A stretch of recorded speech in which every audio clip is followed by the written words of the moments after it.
Yo, what's going on, guys? Mush back at it with another video. Want to give you guys a heads up on a big story going around about the Stellar Blade sequel potentially coming to PC day one. I think there's a couple layers to this. Obviously, I hope it comes to PC day one. I could also totally understand why PlayStation would try to sign some sort of exclusivity deal on the game because this is a big IP. I think this is one of the breakout IPs of this generation. Of the last decade, to be perfectly honest. And in the last year, you had two real big breakout IPs as far as single player titles go. Black Myth Wukong, and I throw Stellar Blade in that mix as well. So we'll talk about that. Also, I do want to talk a little bit about the story around the Steam Machine going around. As far as the price point of the device is concerned, I think a lot of people are coming to the understanding that, at least at this point in time, when the Steam Machine comes out, I really don't believe that Valve is even looking at this to be something, oh, we're gonna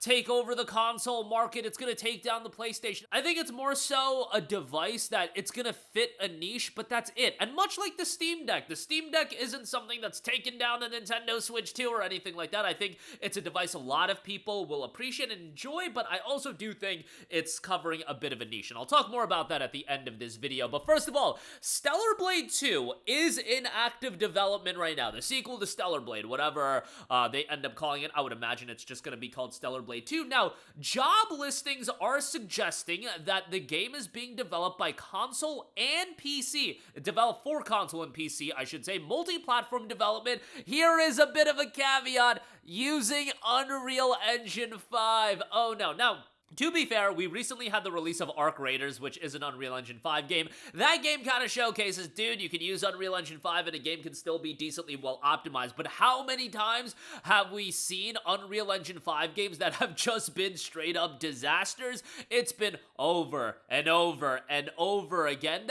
Dude, Stellar Blade is such a good-looking game just using Unreal Engine 4, and maybe me saying that the reason it runs good on Unreal Engine 4 would be doing a disservice to ShiftUp, because ShiftUp obviously did an incredible amount of work optimizing the game. From what I know, they had been working on the optimization of the PC version of Stellar Blade for a long time, and also, just looking at how Stellar Blade was promoted on PC, look at the promotion of a game like Stellar Blade on PC, and then look at the promotion of a game like Marvel Spider-Man 2. Marvel Spider-Man 2's promotion is when you know for a fact a game is gonna be trash on PC. And games like Last of Us Part 1, you know, all of these PlayStation published titles, and Stellar Blade, the promotion was handled a lot differently, and I think that's because ShiftUp was confident about how this PC version was gonna turn out, and I am ultimately confident that even going to Unreal Engine 5, they're gonna put the work in. They're not gonna release something garbage, at least I hope they're not. Maybe that's me giving them a little bit too much credit, you know,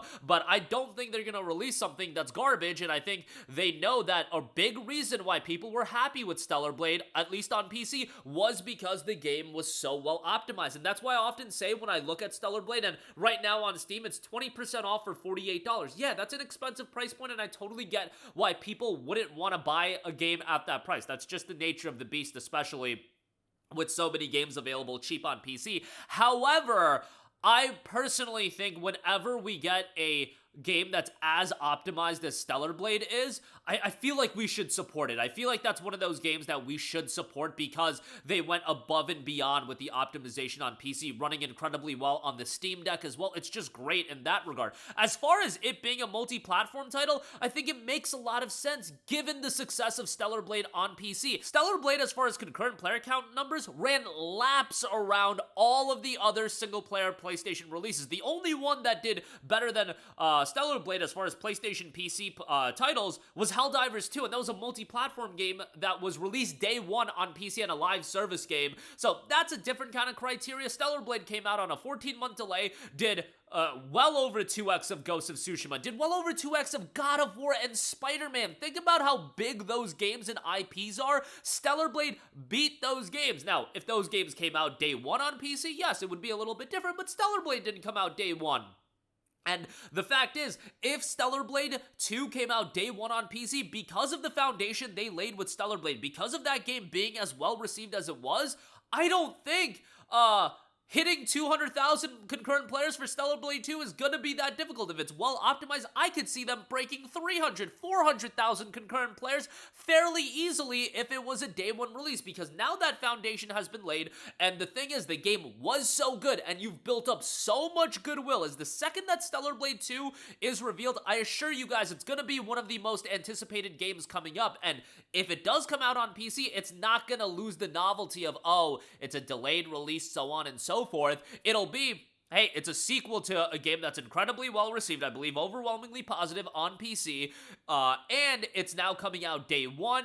Hopefully it's super well optimized. It's just gonna do incredible numbers on PC if it came out on day one. But I could also totally understand why PlayStation would want to keep that Stellar Blade IP a little bit attached to the PlayStation ecosystem. Not necessarily an exclusive, because everything ultimately now releases on PC, but having a character like Eve being connected to PlayStation as like a mascot for the PlayStation brand, yeah, that makes a lot of sense. And think about Stellar Blade, that was the first game.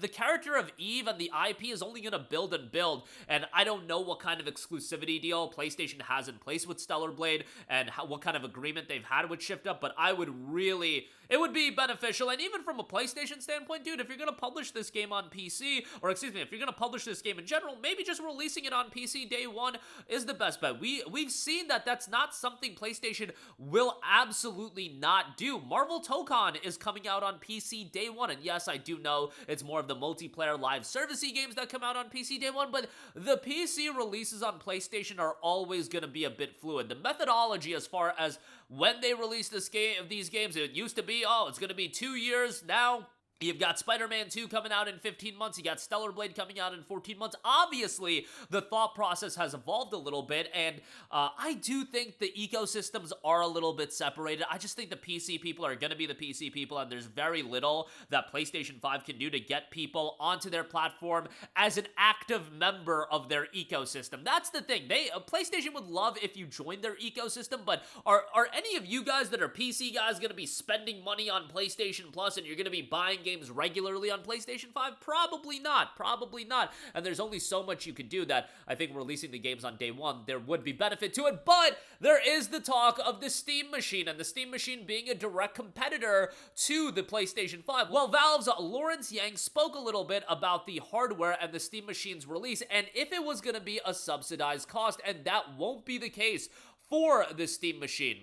The Steam Machine will rather be something that, you know, it's gonna cost X amount to make, and they're looking to make a bit of a profit on it. And I think even if it's at a heftier price point, it's gonna do pretty well relative to Valve's expectations. I think Valve's expectations on the Steam Machine, and maybe some people in the PC gaming community and their expectations, are a little bit misguided. I think some people are expecting this to be a real contender to the console ecosystem, and a lot of people picking it up. I personally don't think this machine is gonna get there. Do I think that this machine can lay the foundation for Valve to enter into that market more and more? Absolutely. But I think this first machine is not going to be that. I think this is very much laying the foundation of what it's going to evolve into. And personally, I don't see the Steam Machine being this console device that a lot of people that don't have a gaming PC are going to run out to get, especially if you're talking about a machine that's going to be $600-700. If it's $600-700, that's making it quite a bit more expensive than the equivalent PlayStation 5 Digital Edition console, which is literally on sale right now for $400. I know that it went up in price, but you can find the digital console pretty easily at $400. And the thing is, we're at the latter stages of the PlayStation 5's life. The Steam Machine is going to come out, and guess what's going to happen in a year and a half? The PlayStation 6 is going to come out, and is the PlayStation 6 going to be comparable in price point to the Steam Machine? Maybe. That might be the case. And also, I would offer you guys this, that remember that for the console players, a lot of that emphasis is on games like NBA 2K, Madden, FIFA, Fortnite, which, yes, you could install Windows and get the Epic Game Store and everything like that on the Steam Machine, or just get the Epic Game Store and play Fortnite, but console players are not trying to do that. I'm telling you guys right now, they're not trying to do that, and they're not trying to bother with that, and I think Valve knows what this machine is going to be as far as this first machine that they're putting out. I know the Steam Machine existed years and years ago, but as far as this machine goes, I think it's much like the Steam Deck. People that are super into the PC ecosystem and they have a Steam library and they want a machine for their living room, they're gonna pick it up. It's a great complementary device. I think more so than the deck, it acts as its own standalone device as well. I think the Steam Deck, for most people, is very much a complementary device. Like, everybody that I talk to that has a deck also has a gaming PC where they've built a Steam library on. Maybe a couple people bought it as their dedicated machine, but the Steam Machine, I think some people will buy it as a dedicated machine, but I think a large portion of the people, once again, will buy it as a complementary machine, where they do have this library of games already built up on Steam, and they just want a machine for the living room, and it's gonna sell millions and millions of units. Is it gonna reach the heights of the PlayStation 5? I personally don't think so. The PS5 is gonna go well over 100 million units. So you know, I don't think it's going to hit that level, and the Steam Deck had a lot of hype, and it's a great machine. I love the portable PC gaming handhelds, but look at the sales numbers of the Steam Deck, and then look at how much the Nintendo Switch 2 has already sold. I think Valve is going to keep their expectations in line. I just think some people are getting a little bit crazy with it. Do I love that Valve and the Steam Machine as a console? No pay-to-play online. You've got games at great prices. You're going to be able to take advantage of all the other e-tailers, yes, but I really do feel like a lot of that stuff, the pay-to-play online, I think is a big deal, but again, so much of that is going to be tied to people paying to play online, to play NBA 2K, Madden, and the console market. The PlayStation 5 is still going to be the place, I feel, to play games like that, and, you know, games like Fortnite and so on and so forth, but I desperately want something to come in as a player in the console space, because Microsoft getting out of the game and PlayStation running unchecked as Nintendo acts on an island on their own, that is terrible for the console market. PlayStation needs a direct competitor, and anybody coming into the space, I think, is a good thing, and if the Steam Machine is at least gonna shake things up a little bit, that's great. That is great, and I love that, and I want that, but I'm keeping my expectations tempered, especially if you're talking about a machine that's going to be $600-700. I just think,